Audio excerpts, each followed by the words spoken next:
Hey guys, I'm Morthadon, and we are back for Parasyte the Maxim, episode 11. Last episode was nuts. We had Shimada, what's his name, right? Or Hideo, be hit with the acid, which caused him to not be able to transform back. He was stuck as a monster. People kept seeing him, and he had to keep killing them, and he just massacred his way through the school. Shinichi managed to take him out, rescue Murano, and alleviate the situation, but not until 17 people died. So following this incident, there was a big government meeting where they talked about these creatures' existence, and Dr. Yui found a way to determine if someone is one by ripping out a hair, and if it wiggles before it dies, then that means they are a parasite. So, um, they managed to somehow start a trend where when you greet each other, you rip out your hair. So that's a thing now in this universe. So I'm looking forward to seeing people walk up to each other and rip each other's hair out. Should be interesting. And it should be interesting when it actually works and one starts wiggling and dying. Because what I talked about, like the big problem with that plan that I talked about in the discussion of last episode, is the fact that people are going to rip out the hair, and even if it wiggles and dies, they didn't say it in the news report that they were like, hey, if you see someone's hair be weird, that means they're a monster that's going to eat you. You know, like they didn't say that. So if someone rips out your hair and it wiggles and dies, they're just going to be like, oh, that was weird, you know, and then they're going to move on. What system do they have in place that makes, like, what's the point of this, right? They must have some kind of system in place if they can find out if a hair wiggles and dies, right? Like, are they just supposed to report anything weird that happens? But wouldn't that spark questions? Like, what do they mean? Like, we just greet each other by doing this, and it's just a fad that happened. What do you mean we have to report things about what happens in that state, you know? It's like, it's almost like if in our world, like, when you greet someone, you shake their hand. But if someone has, like, a weak handshake, and they don't have, like, a firm handshake, then that person must be a parasite. But how do you know that you're supposed to report someone with a weak handshake? Were we all of our lives have we been supposed to report people who have weak handshakes? You know, is that what's been going on?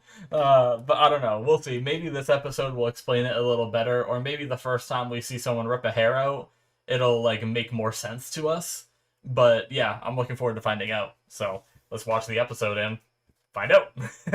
All right, we're gonna start here in 5, 4, 3, 2, 1, now.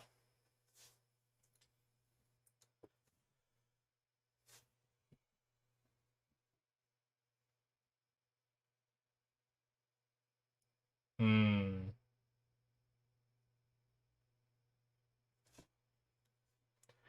Is he one?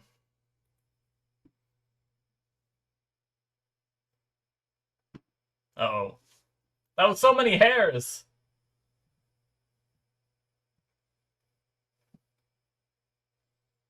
Yep. Well, we're finding out right away.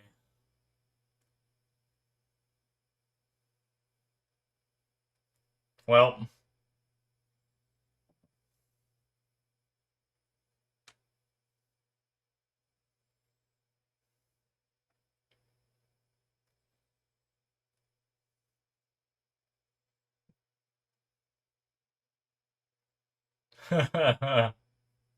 Ugh. It's always so disturbing. God, that's nasty. Alright, well. What was the point of the hair thing then? It just got her killed. Like, she might have actually lived if they didn't have the hair thing.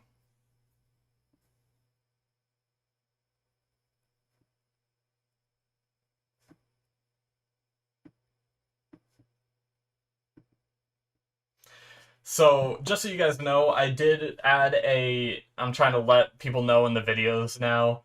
I did add a stronger noise filter onto my video recording. So, if anything sounds weird or off or is getting cut off kind of thing, let me know in the comments, please. I'm, I do my best to listen to a chunk of the episodes to make sure they sound okay, but I never listen to the entire thing.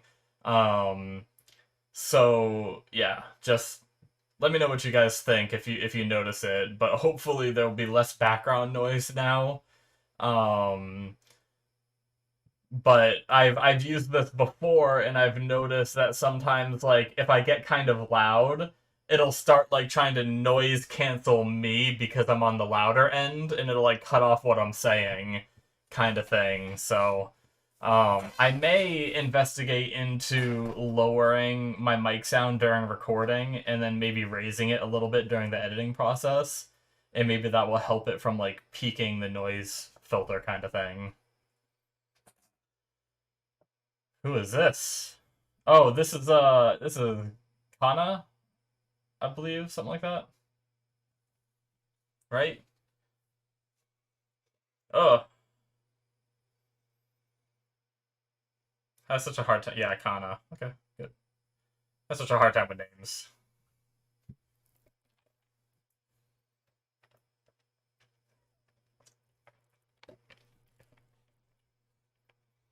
Is Shinichi the one that saves her in this dream of hers?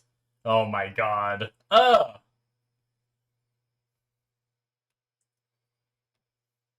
Why does he have to have such a fucked up horse?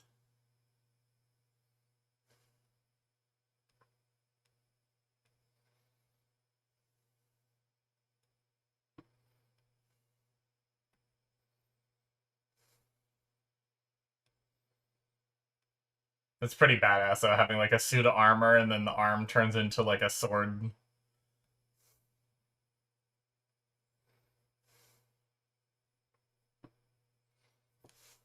Oh my god. He's like guts.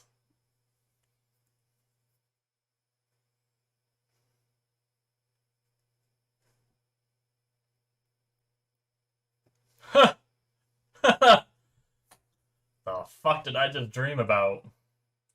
I've had those dreams. Well, not those dreams. But I've had like some dreams where I wake up and I'm like, the fuck just happened?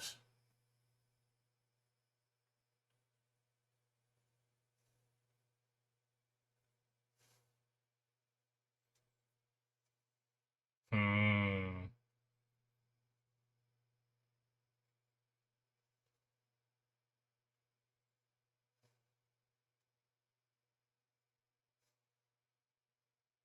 I love the background tracks in this.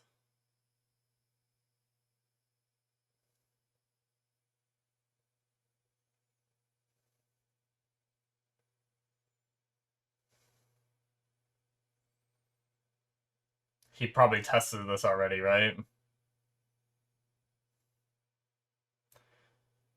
So they know that something's off if something happens to it, right? I thought they didn't know. I thought that was the whole point of last episode was they didn't want to tell people that you're a monster. She's keeping the hair.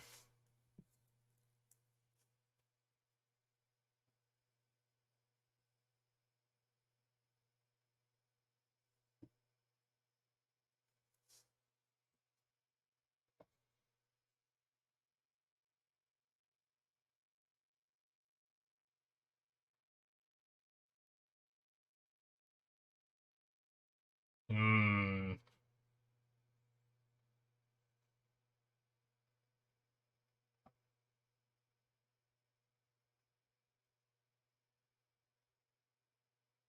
Yeah.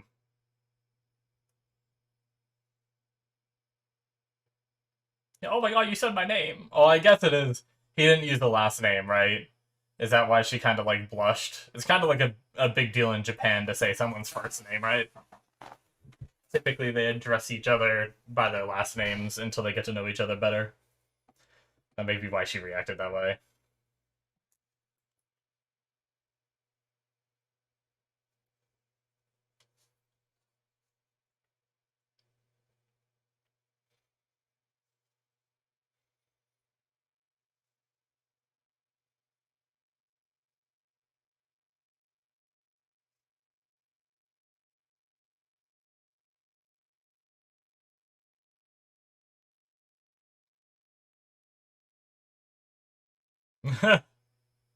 That's what she takes away from it, of course.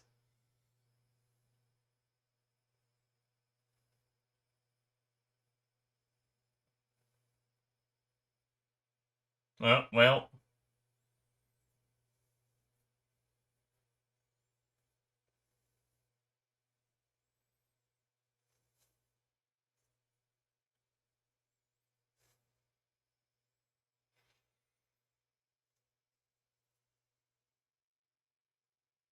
Hmm.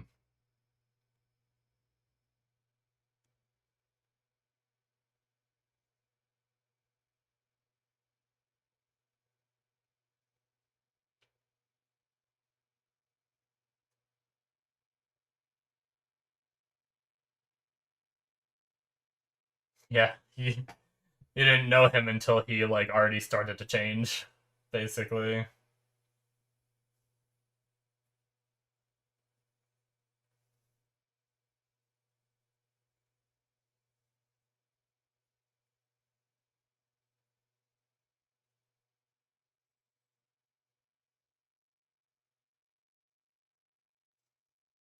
Dreams like that.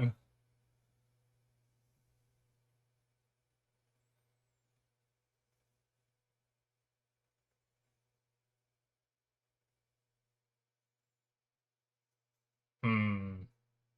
To be fair, he was helping people in front of her, right? He helped his friend and all that, like before he had his kind of like emotional change and his strength change and everything, and he got his ass beat for it. He did still had Migi as a part of him, which probably made him a little different, but still. I like to think even without Migi, he would have helped his friends out. Jesus.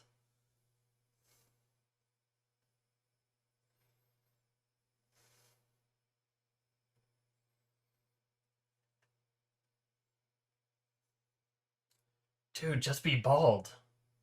If you're a parasite, just shave your head. Oh.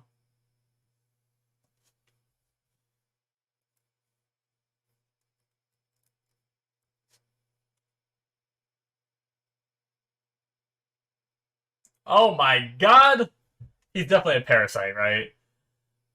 No matter how jacked you are, you can't mush someone's head like that.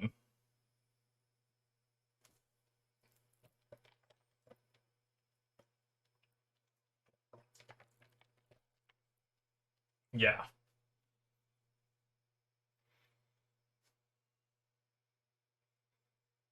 What if they all just started shooting you in the heart?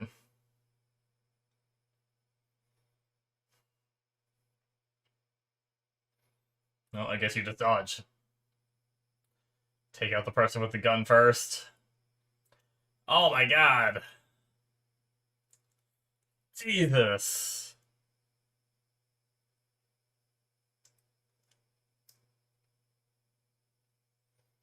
Well,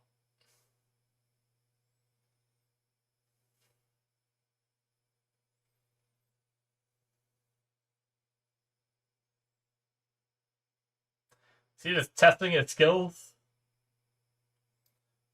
He's dodging bullets. That was a crazy move. Jesus. That guy's head just spun around.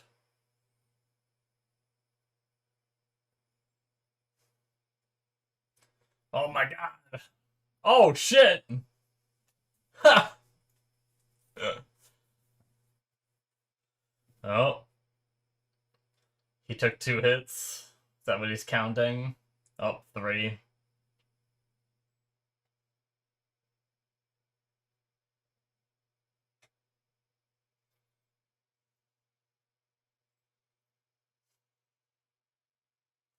Shit.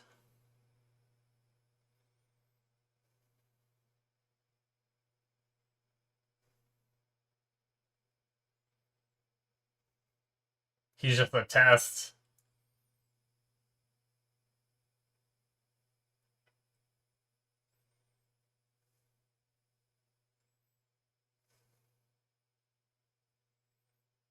Just gonna walk away. Oh, never mind. He's gonna run away. You fools! Oh shit.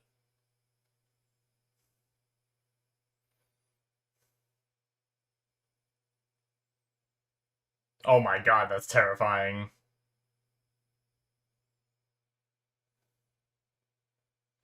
They didn't even realize a third person came with them, so they didn't even freak out because it was all randoms, right? They didn't all know each other. And then he took the form of that guy, right? Damn. Or at least he took the outfit. He may not have, I don't know if he might have took the face, I don't know. Jeez.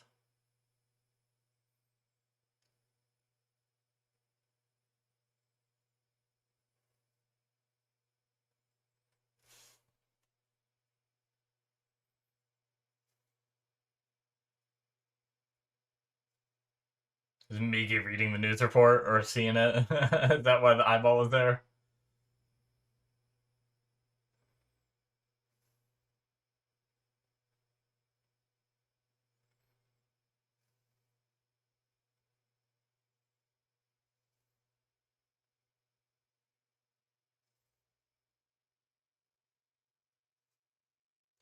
Okay, so we have an organized group of parasites working together. Do they have anything to do with Ryoko, or are they just a separate entity? Probably a separate entity, I imagine, at least for now. Maybe Ryoko will make contact with them.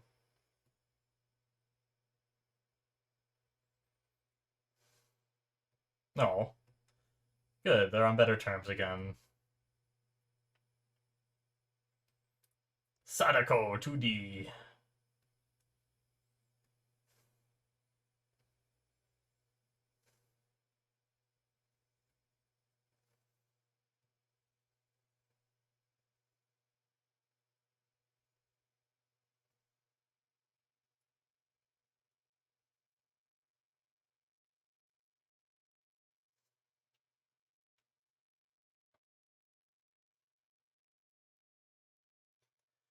Yeah, that is some nightmare fuel for you, for sure.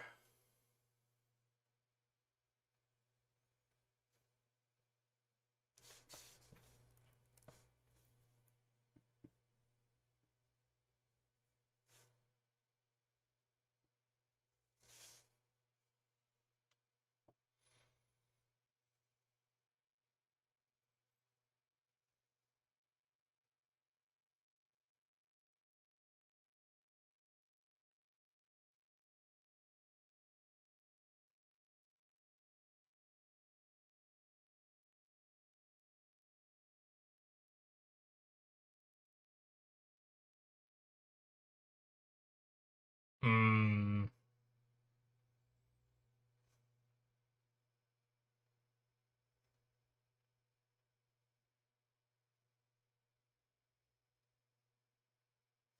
Uh-oh. Why so suddenly? Does he sense something? Does she know his mom died? Because, like, the first thing she mentions is in your dad injured on a trip.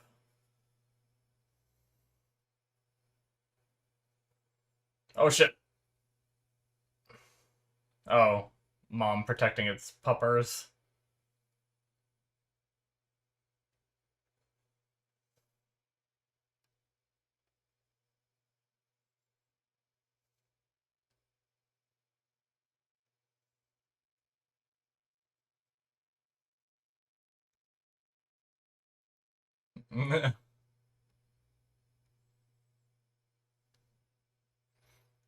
Did kid get lost? Oh.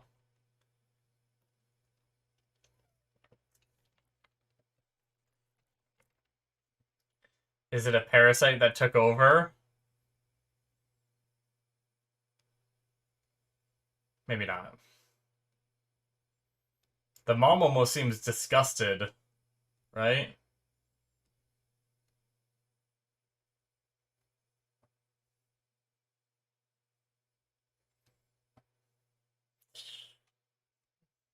Uh, Shinichi.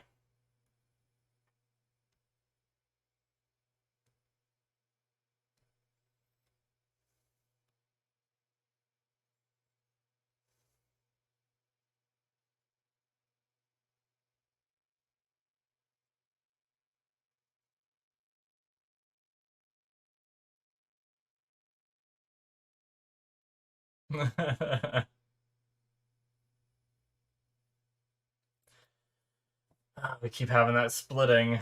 You know, God, I love this track so much. Jesus, every time. Like legit, I feel like I want to find like a 3-hour version of this and just play it in the background while I like play games or something.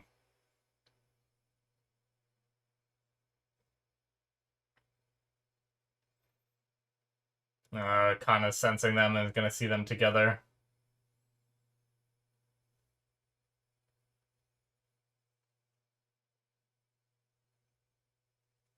Hmm.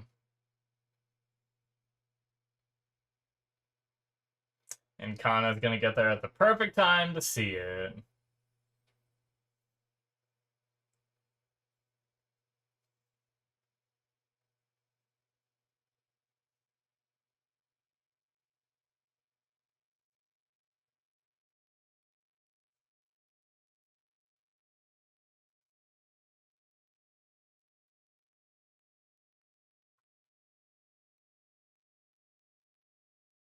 Hmm.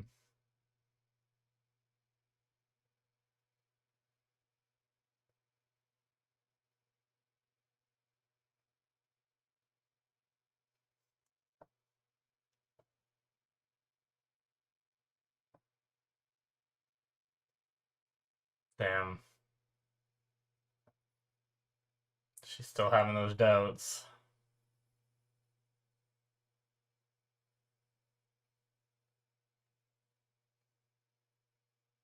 Oh.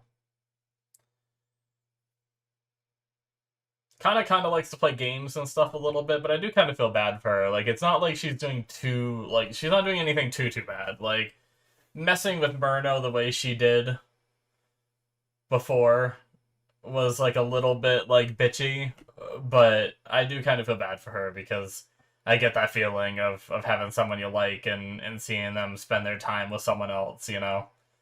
I definitely feel that. Oh shit, 3 of them. 5.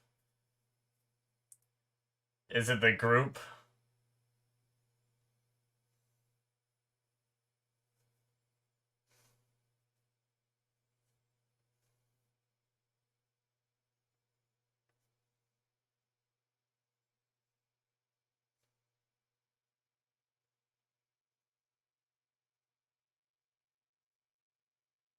Hmm.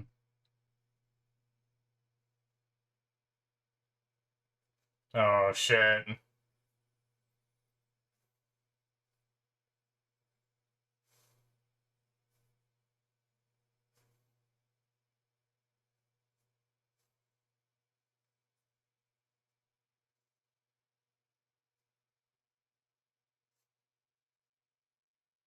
You can see Shinichi.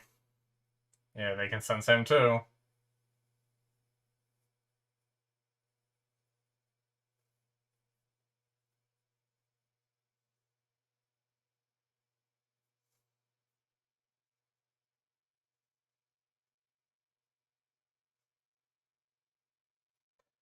So that's what he's doing. Okay, running for mayor.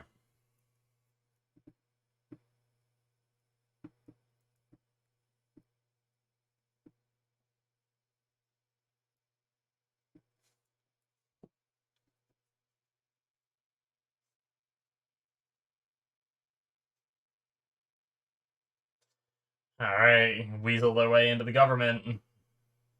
Definitely would not be good. Alright, shit. Definitely, like, other than obviously the massacre of 22 people that we don't know, so it wasn't as, it was more just fun watching a parasite kind of unleash, you know, on some Yakuza bastards. But, like, other than that part, it was a pretty, like, mellow episode, but I felt like we kind of needed that after last episode. Last episode was nuts, so, yeah. I feel like I'm missing something with the hair shenanigans. Maybe some of you guys, if you're watching and listening, can kind of fill that in. I might have read something wrong last episode. It's very possible. So it seems like people are aware to be cautious if something happens with the hair. See, I thought they were told. I thought they mentioned at that they treated it as a greeting. Like they didn't want to tell people to be scared if something happens, so they just had them do like pulling Harrow is just a greeting, like shaking hands kind of thing. But they don't tell you to like look out for anything. At least I didn't think they did. That was my original thought. That is it, by the way, for episode 11. But yeah, so that was my original thought, but it seemed like the characters were very concerned when they saw the hair moving, and same with the girl, Kana, wanted to pull a hair out and seemed like she looked at it like she was expecting something to happen, and she saved it and everything. So it seems like they did tell the public more than I thought. Um, like, can I open the last episode and see that scene again? Let me see here. Let me change. I gotta change like the tracks and everything to be able to read it. Um,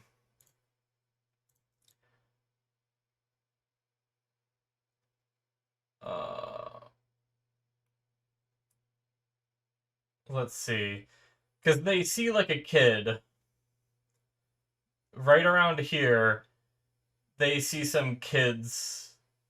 Yeah, here we go. I'm gonna watch the scene again, guys. Morning, morning. These two kids in episode 10 rip each other's hair out. In the end, the government did not make a public announcement. They did not about the parasite existence. So people don't know about the parasites. But a fad began in which people would greet each other by pulling out a strand of one another's hair. Like, a fad doesn't have you suspicious about that hair that gets pulled out. So I feel like either I missed something earlier in the episode, or that I feel like they didn't do a very good job explaining what this fad is supposed to be. Because it seems like people are concerned about the hairs in which they rip out, but it's only supposed to be like a little fad that happens, right? So, I don't know. I'm confused, but I'm just gonna move on from it, because I'll just go in circles here with myself. Um, but also, that fad that they started is getting people killed. Like, the parasites know that if you rip out their hair, then they now have to dispose of you. So legit, their thing to protect people is now getting people killed. So, I also even if I mean even if they did tell people the situation, that's still like not good, right? You're like even if she knew that if I rip out these hairs, that means this is a parasite. She would have died anyway. That parasite would have killed her. Like she could have tried to run, but they're faster and stronger. He would have caught up, right? Like the best thing you could have done is not pulled out the hair, which means they shouldn't have started the fad in the first place. Okay, I'm done talking about it. Moving on. Um, we had Kana having her dreams. She's obviously like I don't want to say in love, especially for like high schoolers. It's like a strong word, but she definitely likes Shinichi, and stuff like that. It hurts her to see Shinichi with Murano and everything, and props to her for like seeing them kissing, and she didn't like try to barge in. She didn't when she talked to Murano. She didn't try to be like, oh yeah, Shinichi's head over heels. Like she didn't try to start like a cat fight or anything.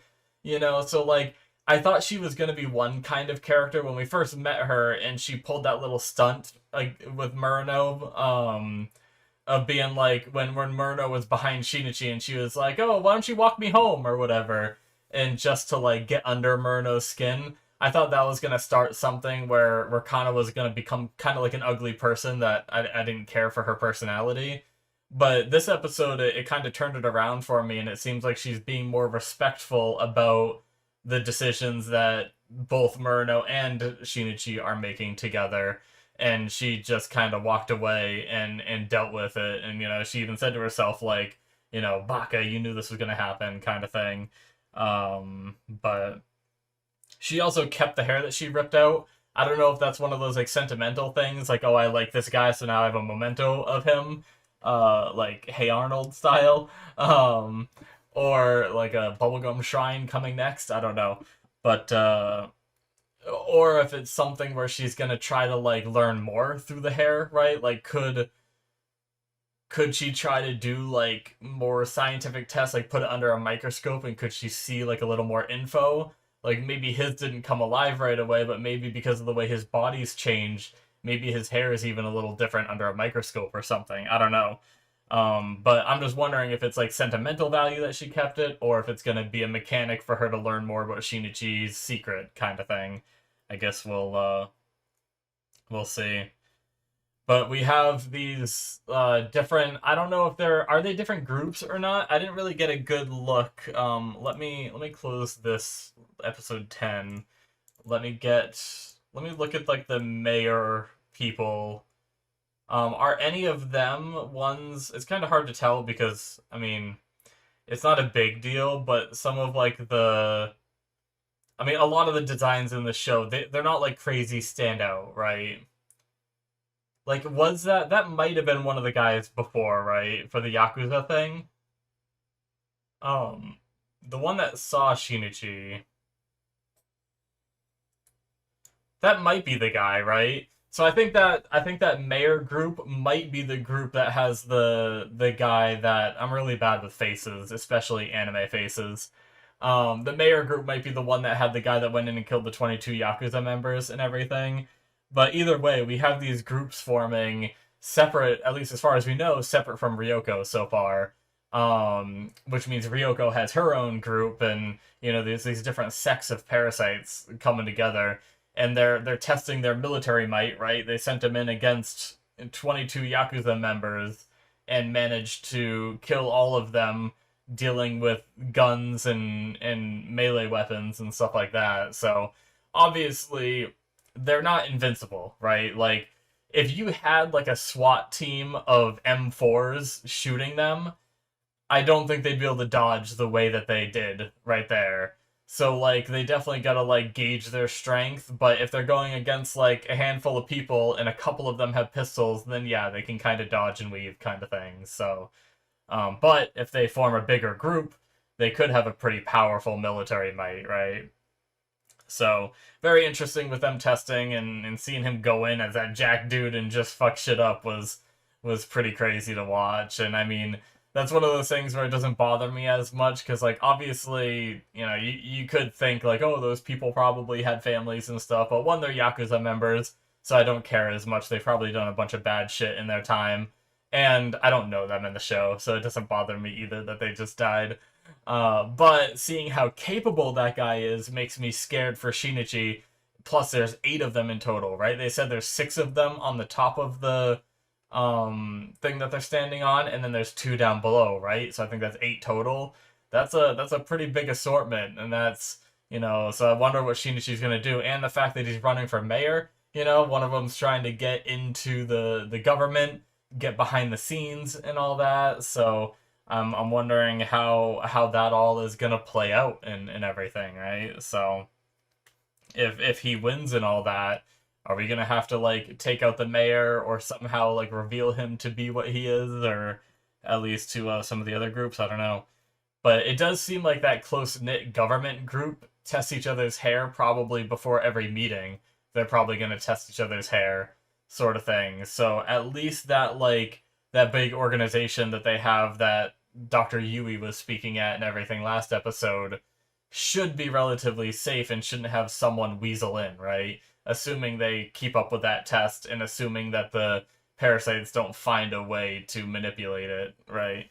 So, anyway, yeah, it was nice seeing Murano and Shinichi out on a date, and it seemed like it went well, but then at the end, we kind of had Murano crying, saying, like, I wish I knew you earlier, kind of thing. I wish I didn't have these doubts and all that, and she's still doubting, like, are you Izumi, And I wonder where that's gonna lead, because she's still spending her time with him, but she still questions him, and it's like, will she ever stop questioning him?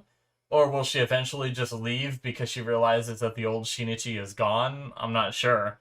But I wonder what is in store for them and her feelings, and is it something that she can get past? Is it something she can't? I guess time will tell, So, and it stinks because like, I mean, even Shinichi said that he does feel good when he's with her, right? Like despite how much he has changed and all that, he still likes her, right? So not like Kana or anything. Uh, but yeah, I feel like I don't know if she's just trying to dodge the subject. I'm trying to remember if there's been a moment where Murano has addressed the fact that Shinichi's mom died, right? But she even said like it seems like a part of him didn't come back when he went on that trip. And when she mentioned it, she said that trip where your dad got hurt. It wasn't that trip where your mom died, right? So I wonder like has he kept that from her?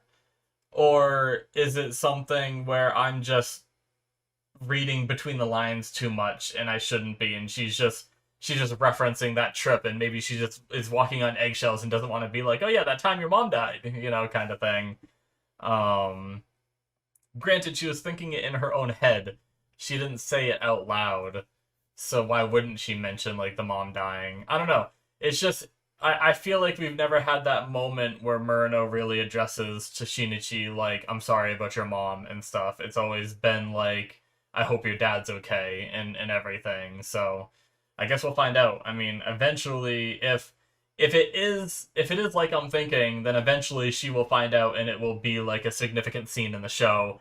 If we never see anything about it, then I'll probably just assume that she does know and she knew the whole time kind of thing. Like even now she knows. It's just something they don't bring up kind of thing because it's too touchy of a subject. So anyway, yeah, I enjoyed this one, guys. Can't wait to see more, but that's going to be it for me. Hit that subscribe button if you enjoyed. Check out my Patreon if you want to see 2 episodes ahead. You can through the early access tier. It supports what I do here and everything, and I appreciate it. So check that out. Links are in the description below, or they should be popping up on the screen, and I'll see you guys in my future reactions. Bye-bye.